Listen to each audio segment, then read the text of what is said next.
Jared, come on, mate. Fucking give it some. And they will follow you. Trust me. You can do better than that, Jared. Fucking come on, out to the air. Welcome, Sassafras Nitro, Jared.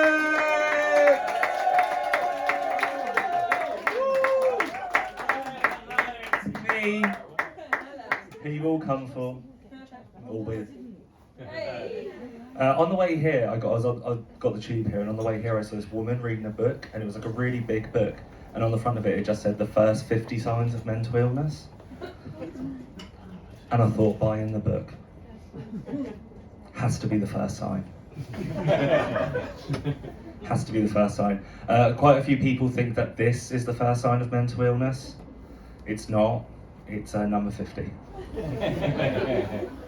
I wrote the book. So just a quick vibe check on the audience. How many straight people are here tonight? Really? I know you don't usually get to cheer for being straight, do you? People are usually like, he's straight.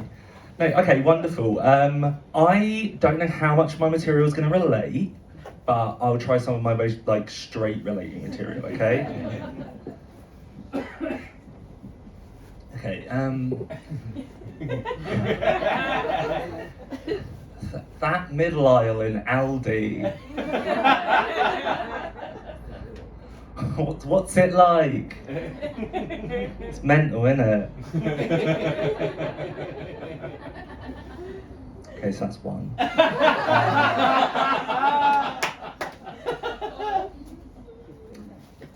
Are we all watching Emmerdale?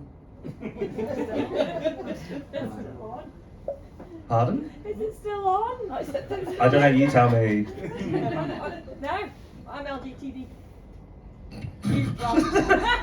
Had a little stroke halfway through that. I'm LGBT. Wonderful. Okay, well, that's fine then. Emmerdale's still on, straight people? Really? I thought it was really popular with the straights. I'll report back and let everyone know. It's very nice to be here in Uxbridge. My first time being here. Woo! Thank you. I have to admit, I got out of the tube station and went, oh no.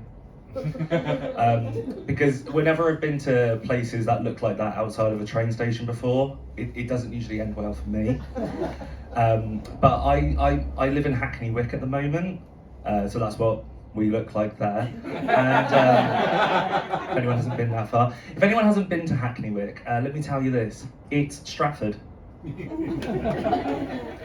They lied to me about that. Moving in, it's like, it's Hackney Wick. Look how fun it is. It's got all the wonder of Hackney. What's the wonder of Hackney? Nothing. Everything you need, you have to go to Stratford. You have to go to Westfield in particular. And talking about Greggs earlier, has anyone been to the Greggs in Westfield, Stratford? They've made it like an Apple shop. There's like bakes all along the walls. And a roaming person in the middle being like, yeah, all of it? It's £10. It's everything Greggs is so cheap. Okay, right. Well, that was all my straight stuff.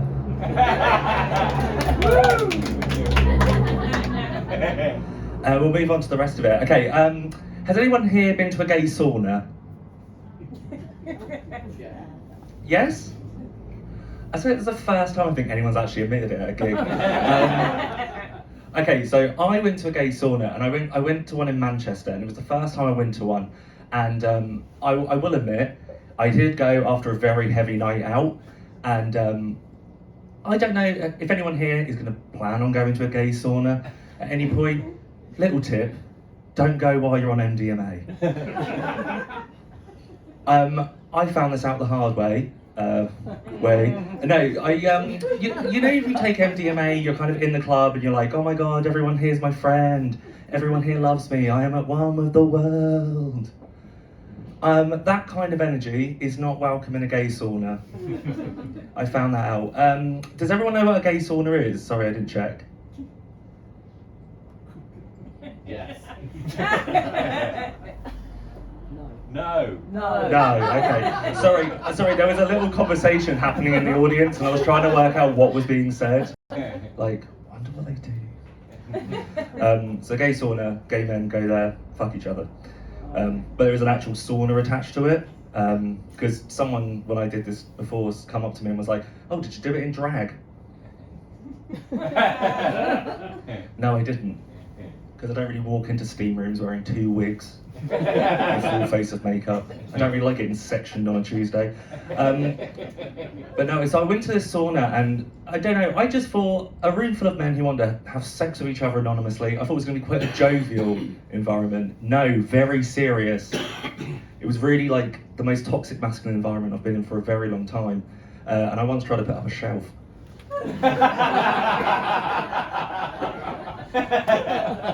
But the moment I realised it was all going to go downhill was I walked into this room, there are 4 men fucking on a bed, there's a telly above them playing porn, there's a man wanking in the shadows, which once I saw him I was like, I'm not judging, but I don't want to be that. And then I walked up and realised that I was the weird one because I said, hello. I've seen the look of rejection wash over a man's face, but never with a cock in his mouth at the same time. That was a special one. Is everyone? I'm going to talk about lockdown because fuck it, why not? Did anyone else here do lockdown with just one other person? Yeah. Yeah. Oh, quite a few of you. Difficult, right? Yeah. A bit of a struggle.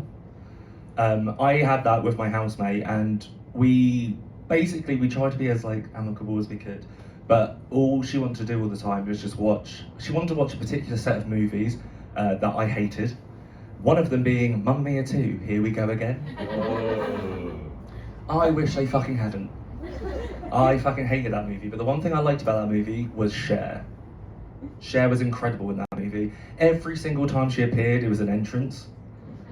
Like, in the first moment of the film, she arrives on a chopper, which I don't believe was scripted. I think she just rang the producer, was like, I'm gonna arrive on a chopper, either get her or you fucking don't. And, but we watched it quite a few times. My favourite part of the whole film was when she stood right at the top of the balcony and she just turns around and goes, Fernando. Like, I fucking loved it. I thought it was the funniest thing I've ever seen. So I just kept doing it to myself over and over and over. And my housemate kept laughing, so I just kept doing it. And then after a while, she turned to me and went, I think you're getting really good at the impression. Which I thought, maybe we need medical intervention. But it did get me to thinking, maybe I could do impressions. So I'm going to do some for you tonight, is that all right? Yeah. Okay, right. I don't have like many plans, so just shout some out. Just shout someone out, who I will do like a celebrity, not like, my mate Dave. I've had that before. Had him as well. So like, just shout out anyone. Patsy from AbFab. Patsy from AbFab? Yeah, okay. Fernando.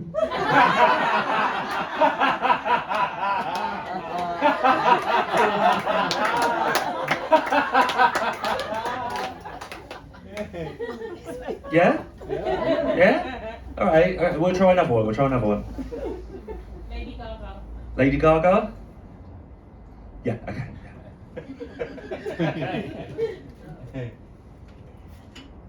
Fernando. Yeah? Yeah, okay. Let's do one more. We'll do one more. Brian Blessed. Brian Blessed. Oh, okay, yeah. Oh, that's a real hard one, that is. Okay. Let me try.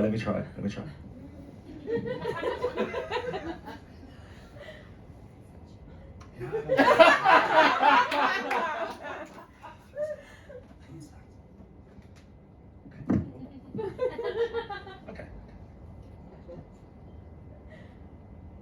Fernando. Yeah? Maybe I am good at impressions, but we'll keep doing it. One thing else I did like after lockdown was, did anyone come out of lockdown feeling like I have no idea what I'm doing in my life? Yeah. I've got quite a few people going, yes.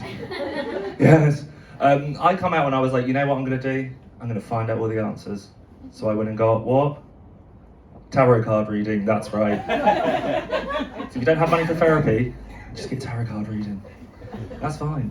Because also they don't tell you anything bad about yourself. If you've ever been to a tarot card reading, it's always just like, something wonderful's coming. Great. But I went and got a tarot card reading, and I thought it was going to tell me answer all the questions I had about my life. You know, am I going in the right direction? Have I been a good person? Whatever happened to early 2000s pop sensation Anastasia? You know, the questions I've always been asking. And I got there, and it just seemed that the woman who was doing the tarot card reading was just obsessed with the idea that I wanted to be in a relationship, which I didn't think was true, but I just kind of saw the activity like improv, so I was like, yes, and. Like, yes, and I wanted to have a massive dick. Turns out it's not a shopping list. Got told that pretty quickly. But she was taking me through the reading, and then halfway through she was like, I can just sense that you're being so closed off and you're not like telling me why you want to be in a relationship. And I was like, oh, I don't know. And she was like, you do know, you're just not telling me. So, all right, Linda. You're the psychic, you tell me, bitch. But the reading was coming to an end. She did mention it again, but she actually said my yearning for a partner. She didn't mention the gender, because clearly I'd foxed her on that one. And it was getting to the end, and she said, she was giving me a final bit of advice on the reading, and she was like, I think that what you should do is do more activities that unlock your creativity and open yourself up to being in a relationship. So I thought, great. So I started catfishing a man in Sweden. It was perfect. He hated Mamma Mia too as well. We're still together. Anyone here do online dating? Yeah. Ooh, yeah?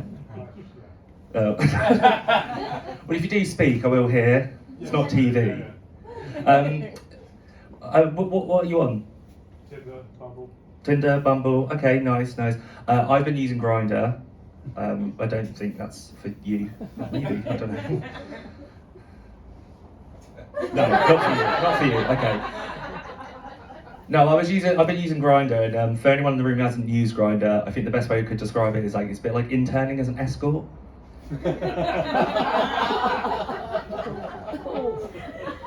I've not had any money, but there's loads of jobs to do. And people say wild shit to you on internet dating, but Grindr is like a free-for-all. They'll just say anything. I had one guy tell me I had the body of an exclusively speaking role in gay porn. To be fair, creative. And then I had another guy say, imagine the potential your body would have if you worked out. You come on my tits, so I think it worked out just fine. But I've been doing. I was on Grindr for quite a bit, and Grindr's usually used for like just casual sex. And I think a lot of dating apps are used for casual sex, but they kind of like they sell dating apps to you in a way that's like casual dating and sex is really good fun. Woo! But it's not, because casual sex is kind of like trying food in a restaurant you've never been to before. You know, if it's really really good, you turn up and you're like, oh my god, the menu is amazing, portion sizes are huge. It's so good, I'm going to eat twice. Or so you start eating it and the other person's enjoying it and you're not, but you don't really want to ruin the evening and say anything, so you just kind of decide on your own that you're not going to eat there again. Unless you're really, really hungry. Or you need to make a new restaurant jealous. Right, well, I've been Sassafras Nitro. I'm just going to leave you on this one last little bit, which is that growing up, I wasn't the most masculine kid, and it used to bother me that I didn't fit in with all the other boys. I know, sad, isn't it? But as I got older, I realised that all the other boys fitted me. Yay!